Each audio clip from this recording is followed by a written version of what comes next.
Maggi जिसने भी बनाई बहुत ही सोच समझ कर बनाई होगी, क्योंकि 2 मिनट में भाई क्या बन सकता है आज के समय में। मैगी ओ मैगी, किसने नाम रखा मैगी तुम्हारा। तभी मैगी बहू निकल कर आती है। मेरा नाम खुद मैंने रखा है, नाम तो विमला था मेरा, लेकिन जानती हो ना, क्योंकि मुझे मैगी के सिवा कुछ अच्छा नहीं लगता, तो मैंने अपना नाम ही मैगी रख लिया। आपको भी तो मेरा नाम अच्छा लगा था ना? याद है क्या कहा था आपने? हाँ हाँ, सब याद है। मेरी मती मारी गई थी तो मैंने ये सब सोचा। खैर, तुम्हारी मैगी 2 मिनट में तैयार होती है, लेकिन तुम तो 2 घंटे में भी तैयार नहीं हो पाती हो यार। दोनों पति पत्नी बात कर रहे थे कि बहू की माँ आ जाती है। अरे मेरी बेटी, मेरी प्यारी मैगी, कैसी है बेटा? अरे समधन जी, कैसे आना हुआ? सब ठीक है ना? हाँ हाँ माँ जी, सब ठीक ही है। वो मम्मी को मेरे लिए एक साड़ी पसंद आई थी ना, तो वही देने के लिए आई है। साड़ी? अरे वाह, तेरे लिए? अरे सास के लिए क्या लाई हैं आप? हम लोगों के घर बहू की माँ खाली हाथ नहीं आती ना, सास के लिए तो कुछ ना कुछ लेकर आती ही है ना? हाँ हाँ लाई हूँ ना बहन जी, आपके लिए भी लाई हूँ, क्यों नहीं लाऊंगी। वो क्या है, मैंने सोचा कि एक के साथ एक फ्री साड़ी मिल रही है, तो फ्री वाली आपके लिए ले आऊं। सास मुंह बना लेती है। फ्री वाली? देखा जरा प्रिंट क्या है। फिर क्या, जो साड़ी सामने आती है वो होती है मैगी के जैसे नूडल्स की प्रिंट वाली साड़ी। हाय रे मैगी प्रेम, ये तो साड़ी भी मैगी प्रिंट की है। नहीं नहीं बहन जी, आप रहने ही दे सारी मैगी। अब मेरा मतलब है ये साड़ी आप अपनी बेटी को ही दे दो, नहीं चाहिए मुझे। सास चली जाती है और माँ बेटी की बातें शुरू हो जाती है। क्या बात है, माँ बेटी बहुत देर से खुसुर पुसुर में लगी है। जरूर कुछ मेरे खिलाफ बात हो रही होगी। मुझे तो लगता है कि झोले में कुछ तो था। क्या था? देखो जरा क्या क्या ला कर दे रही है बेटे को मुझसे छुपाकर। सास जाकर चुपके से नजर लगाती है तो आपस में बात करती दोनों माँ बेटी को सुनती है। बेटा देख तो ये झोले में मैं तेरे लिए क्या लेकर आई हूँ। हाय रे माँ, मैगी के इतने फ्लेवर कहाँ से आए? अरे तू तो गांव में रहती है, शहर में आ कभी कभी देख कितने फ्लेवर आ रहे हैं मैगी में। ले, ये सारे मैगी तेरे लिए। और हाँ, मैं बताना ही भूल गई, मैगी का ये मसाला। ये मसाला तू किसी भी चीज में डालेगी ना, तो मैगी का ही टेस्ट आएगा। सास बाहर से सर पर हाथ रखकर, अरे ये लोग कितना मैगी खाते हैं, मैगी ही मैगी, मैगी ही मैगी। इतने वक्त बाद माँ आई तो भी मैगी की कहानी लेकर। मुझे क्या। सास चली जाती है। फिर दोनों माँ बेटी बैठकर मैगी खाते हैं। जैसे तैसे दिन बीत रहे थे कि एक दिन, बहू, आ बहू, देख आज के बाद इस घर में मैगी नहीं आएगी। ये देख क्या लिखा है पेपर में, मैगी में मिलावट हो रही है, इसलिए भारत देश से मैगी को बैन कर दिया गया है। बहू का तो जैसे मुंह ही उतर जाता है। लो जी क्या करे। बहू फटाफट पेपर उठाती है और देखती है कि ये क्या, बात तो सच है, देश से मैगी खत्म। अब बहू का चेहरा उतर जाता है। वो हमेशा के लिए शांत हो जाती है, न ज्यादा खाती है न पीती है, और दुबली होती चली जाती है। ये क्या हाल बना रखा है मैगी? मैगी बैन हुई है, तुमने तो अपनी हालत ही खराब कर ली है। मैगी कोई अच्छी चीज़ नहीं है, निरा मैदा ही तो होता है। हमारे देश में कितनी अच्छी अच्छी चीज़ है खाने के लिए, वो खाओ। पति बोला जा रहा था, लेकिन हमारी मैगी की दीवानी मैगी बहू, वो तो कुछ भी सुनने समझने को तैयार ही नहीं थी। उसे समझ में नहीं आ रहा था कि वो क्या करे। क्या किया जाए, बहू ने तो खाना पीना सब बंद कर दिया है। माँ, मैंने उसे समझाने की कोशिश की, लेकिन उसे तो कुछ समझ में ही नहीं आ रहा। क्या करूँ मैं? बेटा यही हाल रहा तो ये तो मर जाएगी। पता नहीं सरकार मैगी पर से बैन कब निकाले, तब तक ये क्या खाना नहीं खाएगी।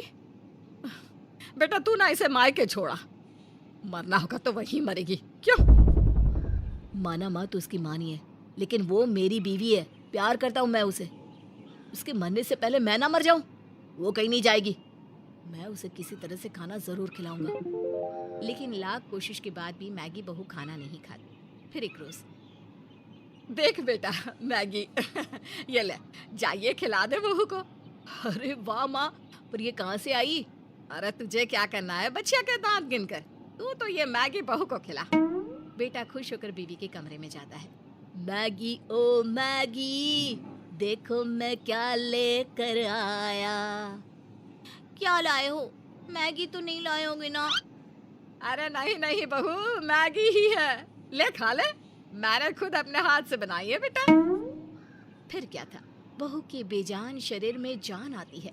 वो फटाफट कटोरा हाथ में लेती है और धपाधप मैगी खाना शुरू कर देती है। लेकिन ये क्या, 2-4 चम्मच में ही बहू खाते खाते रुक जाती है। क्या हो गया बहू, मैगी अच्छी नहीं लगी? पराठा ला कर दूं क्या? हाँ क्या हो गया मैगी? नहीं खानी मैगी तो कोई बात नहीं, माँ पराठा ला कर देगी। माँ जी, ये जो भी नूडल्स है ना, मैगी नहीं है। मैं इसे नहीं खाऊंगी, इसका टेस्ट अलग है। मुझे तो मैगी ही खानी है माँ जी, मैगी खानी है। ये बोलकर वो रोने लगती है। पति और सास को कुछ समझ में नहीं आता कि क्या करे। अरे बेटा मैं अब भी बता रही हूँ, तू इसे इसके मायके छोड़ा। जिस माँ ने बेटी के अंदर अच्छी आदत डाली ही नहीं, वही भूखता है फिर। लेकिन पति ने मैगी को ठीक करने की ठान ली थी। देखो मैगी, मैंने तुम्हें कितनी बार बोला है कि मैगी ज्यादा खाना स्वास्थ्य के लिए ठीक नहीं है, तुम क्यों नहीं समझ रही हो? अच्छा मैगी, कल मैं और तुम घूमने जाए क्या? बीवी भी घूमने के नाम तैयार हो जाती है। अगले रोज दोनों मियाँ बीवी कार में बैठकर निकल जाते हैं। कहाँ जा रहे हैं हम लोग? अरे कहीं नहीं, बस गांव की ओर। देखे वहाँ किसी दुकान में कोई पुरानी मैगी पड़ी मिल जाए। हाँ, बीवी भी खुश हो जाती है, सोचती है कि पति उसे गांव ले जाकर मैगी जरूर खिलाएगा। लेकिन रास्ते में ही वो देखती है कि एक बच्चा कैसे गाय भैंस चरा रहा था। देखो तो कितना बहादुर है ना ये बच्चा। फिर वो आगे जाती है, देखती है कि एक औरत ढेर सारे कपड़े धो रही थी। वो देखो गांव का कुआं, खूब पानी पिया है मैंने यहाँ का। पर ये क्या, बीवी को तो दिख रहा होता है कि कैसे औरतें कुएं से पानी निकाल रही होती है। खैर दोनों गांव के घर पहुंचते हैं, जहां मैगी की दादी सास उन लोगों का स्वागत करती है। अरे बेटा, क्या हालत बना रखी है बहू की, खाने को कुछ देते नहीं हो क्या? रुको, मैं कुछ लेकर आती हूँ। रहने दे दादी, वो क्या है ना, वो सिर्फ मैगी ही खाती है। वो हो तो वो बना दो। हाँ क्यों नहीं, 2 पैकेट हम लोगों के घर कोई खाता नहीं तो पड़े हैं ऐसे कैसे। तो क्या है ना बहू, सेहत खराब करने वाली चीज है, पर फिर भी रखिए तो बना देती हूँ। दादी सास 2 पैकेट मैगी ले आती है, लेकिन मैगी में डाल देती है ढेर सारी हरी सब्जियां और देसी घी। ये ले बहू। मैगी सारी मैगी खा लेती है और खाने के बाद, चलो ना गांव देखने चलते हैं। हाँ लेकिन पहले ये खाट तो खड़ी कर दो जिसमें बैठे थे। मैगी खाट खड़ी करना चाहती है लेकिन उससे नहीं उठती। वहीं पीछे से दादी सास आ जाती है और एक हाथ से खाट खड़ी कर देती है। क्यों बहू को खाने को कुछ नहीं देता है? चेहरा भी कैसे उतरा सा है। बहू, हमारे गांव के बच्चे और औरतों को देखो बाहर जाकर, अरे बिना मेकअप के कैसे चेहरे उनके चमकते हैं। बहू बाहर जाती है और सोचती है कि सच्ची न जाने क्या बात है गांव में कि हर कोई चमक रहा है, बलवान है और अच्छी कद काठी का है। सुनो ना, मैं ये कह रही थी कि मुझे भी यहीं छोड़ दो। यहाँ की तो मैगी भी शानदार थी, ऐसी मैगी जो मुझे इतनी शक्ति दे दे, मैंने पहले कभी नहीं खाई थी। देखो मैगी, सच तो है कि आज से पहले तुमने सिर्फ मैगी का फ्लेवर खाया था। आज जो खाई ना, वो तो सिर्फ सब्जियां, साग और घी था। ये लोग अच्छा और ताज़ा खाते हैं, ये वो खाते हैं जिसमें जान हो, जैसे ये फल सब्जी। इन्हें तुम 2 दिन रखो ना तो ये खराब हो जाएगी। लेकिन मैगी का क्या, अगर तुम 2 दिन खोल कर भी रखोगी तो खराब होगी नहीं ना, क्योंकि उस खाने में जान ही नहीं है। और जिस खाने में जान ना हो वो तुम्हें क्या जान देगा। मेरी जान, समझ में आ रही है बात? मैगी को पति की बात समझ में आ जाती है। सही कहा, मैं आज से ताज़ा खाना, फल सब्जियां, दाल ये सब खाऊंगी। मैगी को तो अब बैन ही रहने दो। मैगी, मैं मैगी खाऊंगी, मैं ताज़ा खाना।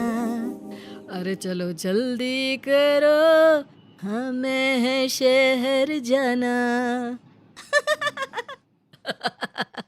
दरवाजे से बड़बड़ाती हुई काजल अपनी साड़ी का पल्लू गुस्से में अपने कमर में डाले रसोई में काम करने लगती है। सही है, दिन भर सबके लिए मरो, सबका काम करो, पर किसी को क्या फर्क पड़ता है। मैं तो एक काम करने वाली मशीन हूं ना। सुबह 4 बजे उठती हूँ, काजल चाय लाओ। काजल बेटा चाय गरम हुई कि नहीं? अरे मम्मी मेरे स्कूल का टाइम हो गया है। और इन सबकी फरमाइश पूरी करती रहती है काजल, पर किससे फर्क पड़ता है। अरे भाई कौन हूं मैं? एक नौकरानी समझ कर लाया गया था मुझे इस घर में। तभी बाहर से आवाज आती है, आज चाय मिलेगी कि नहीं शोभा? लगता है बहू अभी तक बच्चों को स्कूल छोड़कर नहीं आई। छोड़कर आ गई है जी, वो भजन कर रही है रसोई में। ध्यान से सुनिए, कुछ कुछ आवाज़ें आ रही है। अब चाय चढ़ा देगी वो। अरे बहू चाय चढ़ा दे, तेरे पापा जी को दवाई लेनी है। ये सुनते ही काजल और जोर जोर से बर्तन पटकने लगती है। इस घर में कभी कोई ये नहीं पूछता कि काजल तुझे क्या चाहिए, पर सबको जो चाहिए वो काजल बस देती रहे। काजल क्या कह रही है ये बाहर किसी को सुनाई तो नहीं देता, पर उसके खुद ब खुद बड़बड़ाने और जोर जोर से बर्तन पटकने की आवाज़ से ये सब समझ जाते हैं कि कुछ तो बात है। अपनी बहू को शांत करने के लिए शोभा कमरे में जाकर अपने बेटे को जगाती है। अरे बेटा सोता ही रहेगा क्या? उठ भी जा। अरे करण जल्दी उठ, वरना आज तेरा बसा बसाया घर उजड़ जाएगा। देख तेरी बीवी को क्या हुआ है, सुबह से बर्तन पर बर्तन बजाए जा रही है। हे भगवान, ये काजल बिना ज़रूर इसकी कोई सहेली कुछ खरीद कर लाई होगी। तुम चलो माँ, मैं आता हूँ। करण हॉल में आता है और काजल के चेहरे को देखते ही समझ जाता है कि काजल को किसी बात का बहुत बड़ा सदमा लगा है। अरे बाबा रुक भी जाओ, क्या हो गया है काजल? क्यों परेशान हो रही हो? पूरे चेहरे का ग्लो चला जाएगा ऐसे तो। मुझे कार चाहिए। क्या? हाँ कार, मुझे कुछ नहीं पता, मुझे कार ला कर दो। पता है पापा जी, वो स्नेहा नहीं है। कौन स्नेहा बेटा? अरे वो पापा जी, कुत्ते के तुम जैसी मुंह वाली स्नेहा जो कल हमारे घर चाय पत्ती मांगने आई थी।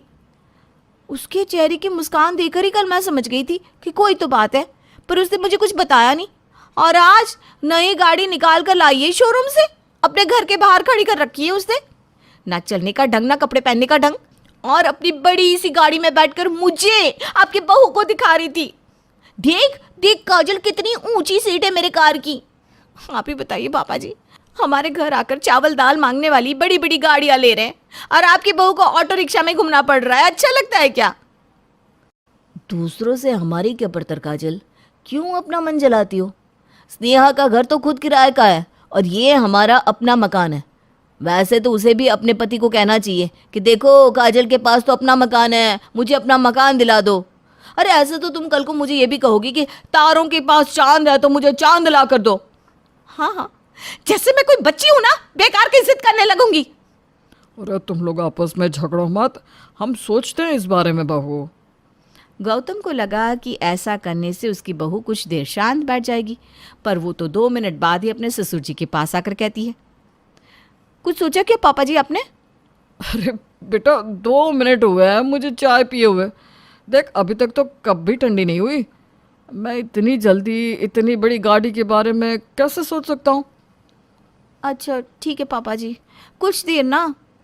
देख काजल, थोड़ी देर में तेरी गाड़ी आ ही जाएगी। काजल रसोई में जाती है और नाश्ते की तैयारी करने लगती है।